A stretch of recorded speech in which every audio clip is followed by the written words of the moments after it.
سیدنا سلمان فارسی رحمۃ اللہ علیہ فرماتے ہیں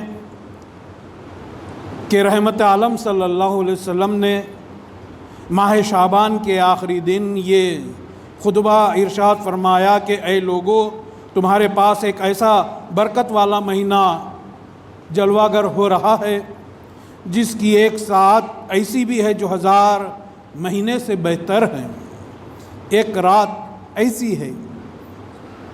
اللہ نے اس مہینے میں روزے فرض کیے ہیں، یہ صبر کا مہینہ ہے، یہ غم خواری اور بھلائی کا مہینہ ہے۔ اس مہینے میں مومن کا رزق بڑھا دیا جاتا ہے۔ جو اس مہینے میں روزہ افطار کرائے تو اس کو گناہوں کی مغفرت عطا کی جاتی ہے۔ سیدنا عمر فاروق رضی اللہ تعالیٰ عنہ فرماتے ہیں کہ اس مہینے کو خوش آمدید ہے جو ہمیں پاک کرنے والا ہے۔ اس مہینے میں بھلائی ہی بھلائی ہے، چاہے وہ دن کی عبادت ہو یا رات کی عبادت ہو۔ اس مہینے میں صدقہ اور خرچ کرنا جہاد میں خرچ کرنے کا درجہ رکھتا ہے۔ سامعین مکرم، یہ مقدس مہینہ اپنے دامن میں رحمتوں اور برکتوں کے پروانے لیے ہوئے آیا ہوا ہے۔ ہم گناہگاروں کے لیے وہ آیا ہوا ہے، لہٰذا اس مہینے میں دنیاوی معاملات سے فارغ ہو کر اللہ کی عبادت، روزوں، ذکر و اذکار، خیر خیرات میں اللہ کے بندوں کو مصروف ہو جانا چاہیے۔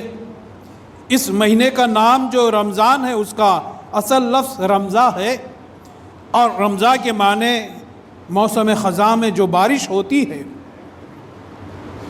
اسے رمضاں کہتے ہیں، جس سے زمین نرم ہو جاتی ہے اور ربیع کی فصل یعنی موسم بہار کی فصل خوب ہوتی ہے۔ ٹھیک اسی طرح یہ مہینہ بھی اس انسان کے دل کے گرد و غبار کو دھو دیتا ہے، جس سے اعمال کی کھیتی ہری ہوتی ہے۔ اس لیے اسے رمضان کہا گیا۔ اس مقدس مہمان رمضان کی کیا آمد ہوتی ہے کہ جس سے عاشقان رمضان کو 4 چاند لگ جاتے ہیں اور انوار رمضان کی خوشبو سے فضا نور بار ہو جاتی ہے۔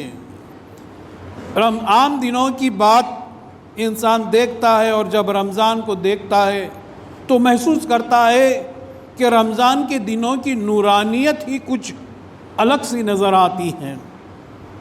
نبی کریم صلی اللہ علیہ وسلم نے فرمایا کہ جب رمضان المبارک کی پہلی رات آتی ہے تو آسمانوں کے دروازے کھول دیے جاتے ہیں اور آخری رات تک ان میں سے کوئی دروازہ بند نہیں کیا جاتا، اور جو بندہ مومن اس مہینے کے کسی دن یا رات میں سجدہ کرتا ہے تو اس ایک سجدے کے بدلے میں اس کے لیے 1500 نیکیاں لکھی جاتی ہیں، صرف ایک سجدے کے بدلے میں۔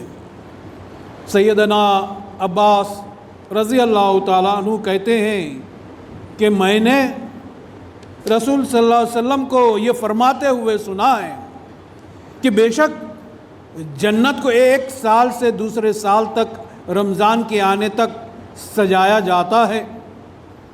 جب آسمانوں میں رمضان کا اتنا احترام ہے تو پھر ہم میں سے کچھ روزے دار ایسے بھی ہیں جو روزے کی حالت میں رہ کر بھی اپنے موبائل پر یا ٹی وی پر ڈرامے، سیریل، ناچ گانے لگا کر ایسے ہی اپنے گھروں اور دلوں میں تفریح کا ماحول سجاتے ہیں، جبکہ رمضان کا احترام دیکھیے کہ آسمانوں میں بھی جنت کو سجایا جاتا ہے۔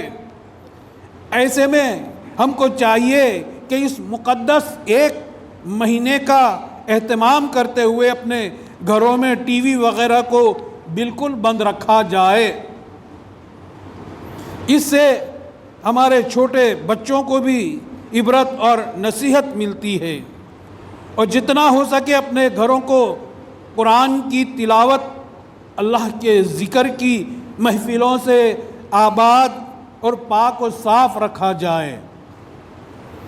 اور یاد رکھیے کہ بغیر کسی شرعی عذر کے رمضان کے روزے نہ رکھنا سنگین گناہ ہے۔ حضرتنا سیدنا ابو ہریرہ رضی اللہ تعالیٰ عنہ سے روایت ہے کہ نبی صلی اللہ علیہ وسلم نے فرمایا کہ جس نے رمضان کا ایک روزہ بغیر کسی بیماری کے یا عذر کے نہ رکھا تو اس کے بدلے دوسرے مہینوں میں زندگی بھر روزے رکھے گا تو اس کی قضا نہیں کر سکتا۔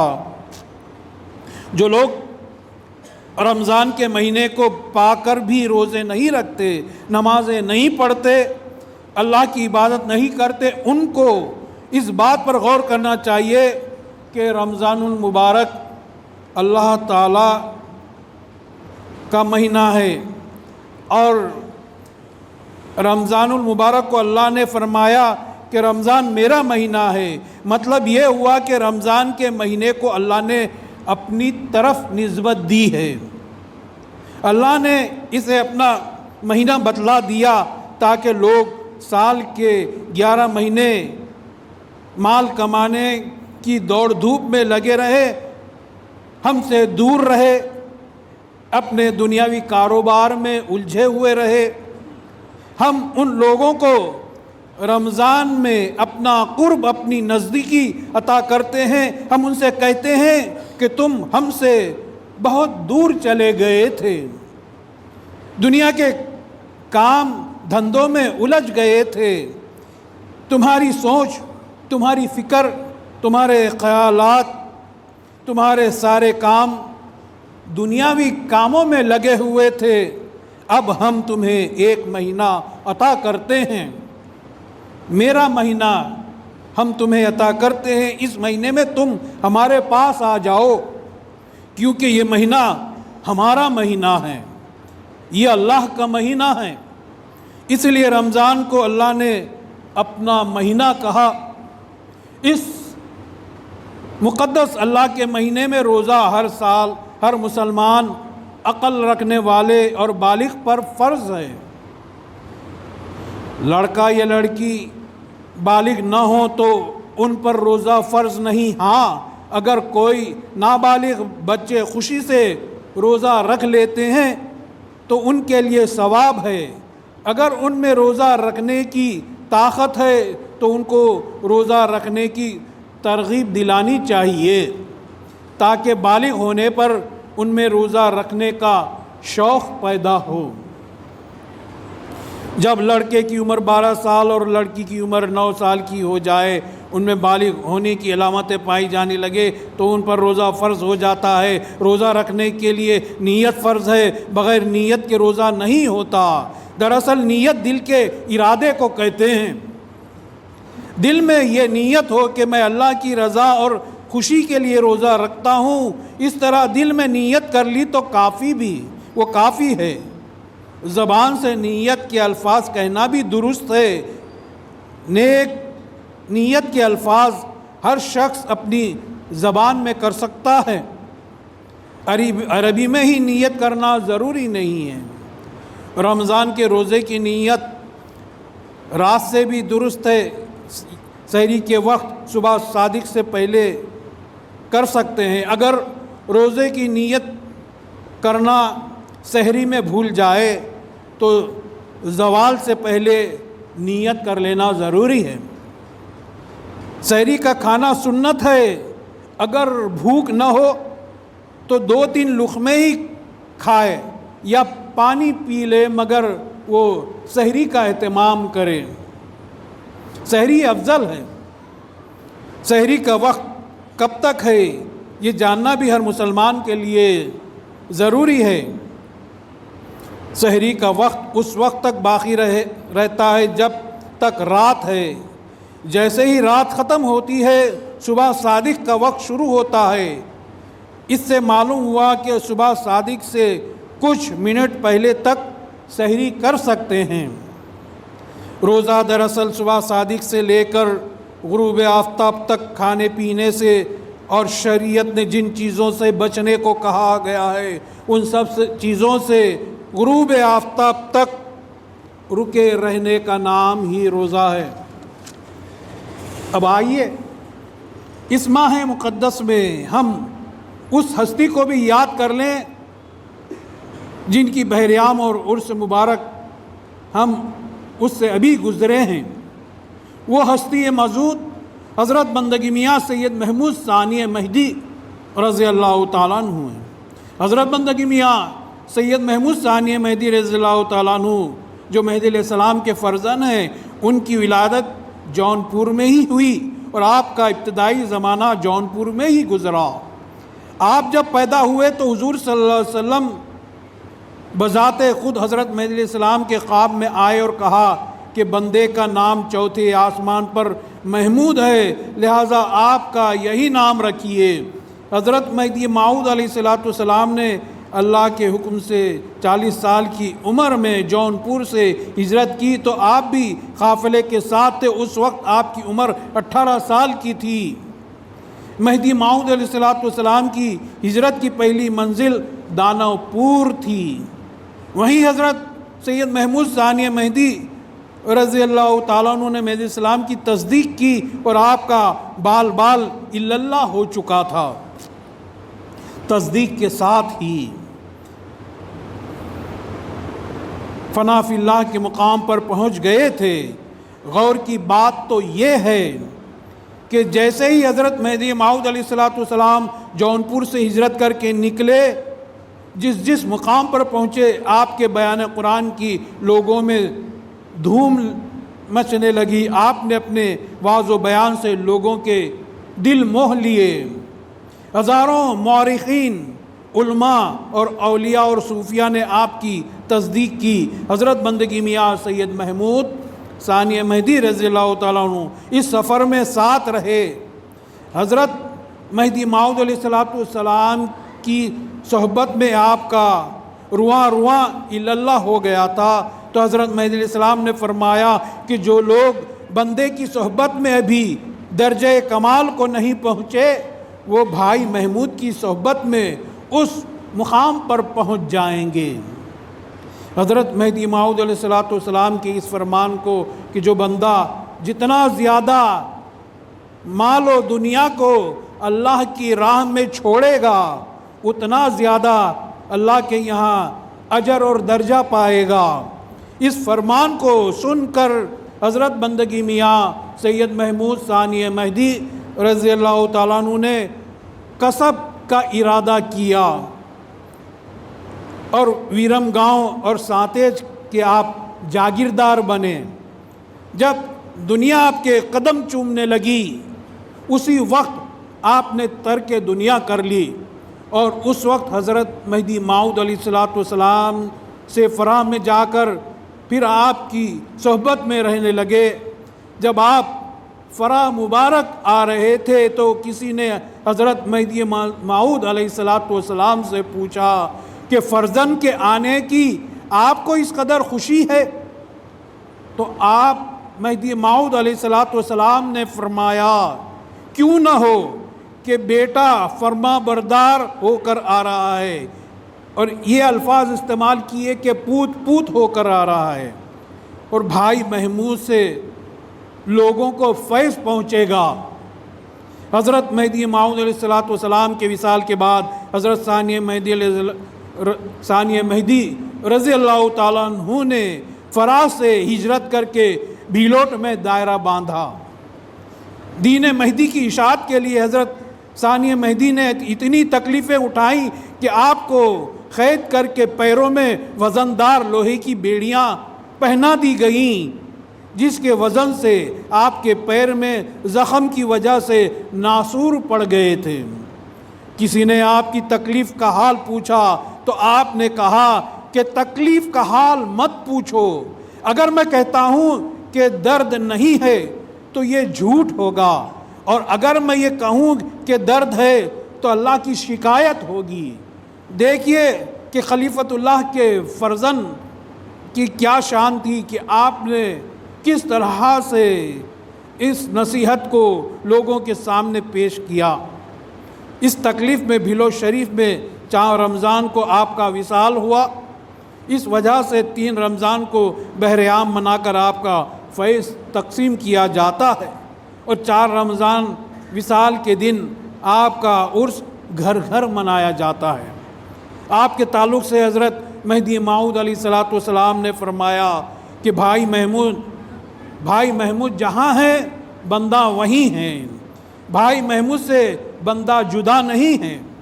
حضرت ثانی مہدی رضی اللہ تعالیٰ عنہ کے عمل کی یہ کیفیت تھی کہ آپ کے ساتھ رہنے والوں کو آپ کبھی نماز اور ذکر سے غفلت نہیں کرنے دیتے تھے، اور ذکر کے وقت کوئی حجرے سے باہر جاتا تو آپ اس کو ڈانٹ کر واپس ذکر میں بٹھا دیتے تھے۔ یہ ماحول تھا اس وقت مہدی علیہ السلام کے فرما برداروں کا کہ ذکر کو اتنی اہمیت دی جاتی تھی۔ آپ کو ایک مرتبہ بادشاہ کی بیٹی نے آپ کی خیریت پوچھنے کے لیے خط لکھا، تو آپ خط کو دیکھ کر پڑھ کر زار و خطار روئے اور کہا کہ افسوس ہے کہ اب بندے کا نام دنیا داروں میں لیا جانے لگا ہے۔ حضرت مہدی موعود علیہ الصلوۃ والسلام نے آپ کے تعلق سے فرمایا کہ ہم میں اور بھائی محمود میں فرق صرف نام کا ہے، وہ یہ کہ بندے کو مہدی کہتے ہیں، ان کو نہیں کہتے ہیں۔ یوں تو حضرت بندگی میاں ثانی مہدی رضی اللہ تعالیٰ عنہ کے ارشادات کے بارے میں اگر بیان کیا جائے تو وقت جو ہے ناکافی ہوگا، اس لیے مگر یہاں تو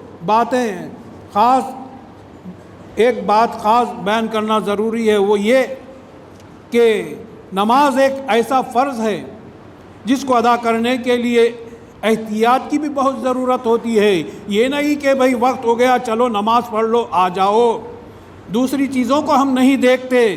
دیکھیے یہاں پر مثال ثانی مہدی رضی اللہ تعالیٰ عنہ سے ہم سیکھ سکتے ہیں، مگر آج کل صرف نماز پڑھ لینا کافی سمجھا جاتا ہے۔ آئیے ہم بندگی میاں ثانی مہدی رضی اللہ تعالیٰ عنہ سے کچھ درس لیتے ہیں۔ اس لیے ہم کہتے ہیں کہ ہمارے بزرگان دین سے دین سیکھیے۔ علماء کرام کو تو آپ یوٹیوب پر اور موبائلوں پر دیکھتے رہتے ہیں، مگر ہمارے بزرگان دین کے عمل سے محروم ہیں، ان کا عمل عالیت پر ہوتا تھا۔ دیکھیے بندگی میاں ثانی مہدی اس کی مثال ہے۔ ایک مرتبہ آپ کے ماموں میاں سلام اللہ کسی دکان سے چراغ کا تیل ادھار لے کر آئے، اس تیل سے چراغ روشن کر کے نماز پڑھنے لگے، کیونکہ اس وقت لائٹ کا زمانہ نہیں تھا، چراغ جلائے جاتے تھے، تو ان کے پاس پیسے نہیں تھے، دکان سے ادھار چراغ کا تیل لائے، اس میں ڈالا، چراغ روشن کیا اور نماز پڑھنے لگے۔ حضرت بندگی میاں سید محمود ثانی مہدی رضی اللہ تعالیٰ عنہ نے نماز سے فارغ ہو کر میاں سلام اللہ سے پوچھا کہ یہ چراغ اور اس کا تیل کہاں سے لائے ہیں؟ انہوں نے کہا کہ دکاندار سے ادھار لایا ہوں۔ تو حضرت نے کہا کہ اس چراغ کو بجھا دو ماموں جان اور پھر سے نماز پڑھو۔ دیکھیے آج کل حلال حرام جائز ناجائز کی پرواہ نہیں رہتی، صرف نماز پڑھ لو کافی ہے، پھر حرام کیا اور حلال کیا۔ ہمارے بزرگان دین کا عمل کتنا عالیت پر ہوتا تھا کہ وہاں ادھار بھی اگر اس کی روشنی میں نماز پڑھی جاتی تو ان کو قبول نہیں تھی۔ اور ہمارا یہ عمل ہے کہ جہاں بھی ہو جیسے بھی ہو کہیں پر بھی ہو نماز پڑھ لو، بس نماز پڑھ لی سب چیز معاف ہے۔ اور دوسری روایت جس سے حضرت ثانی مہدی رضی اللہ تعالیٰ عنہ کے مقام کا پتہ چلتا ہے، ایک روز حضرت ثانی مہدی رضی اللہ تعالیٰ عنہ نے خواب میں دیکھا کہ میری 2 آنکھیں چاند اور سورج بن گئی ہیں، ان دونوں آنکھوں سے خدا کو دیکھتا ہوں، اور میرا خدا مجھ کو دیکھتا ہے۔ یہ خواب حضرت مہدی موعود علیہ السلام کے سامنے بیان کیا تو حضرت مہدی علیہ السلام نے فرمایا کہ بھائی محمود، یہ چاند اور سورج ایک نبوت ہے اور دوسری ولایت کی تعلیم ہے، جن دو تعلیمات پر آپ عمل کرتے ہیں تم ان دونوں چراغوں سے خدا کو دیکھتے ہو۔ نبوت کے ساتھ ساتھ ولایت بھی بندے کے لیے ضروری ہے۔ ہم یہ سمجھتے ہیں غیروں کے صحبت میں رہ کر کے صرف نبوت کی تعلیمات ہی کافی ہے، ولایت کی ضرورت نہیں۔ ان بزرگان دین کے عمل کو سن کر تو کچھ سیکھیے۔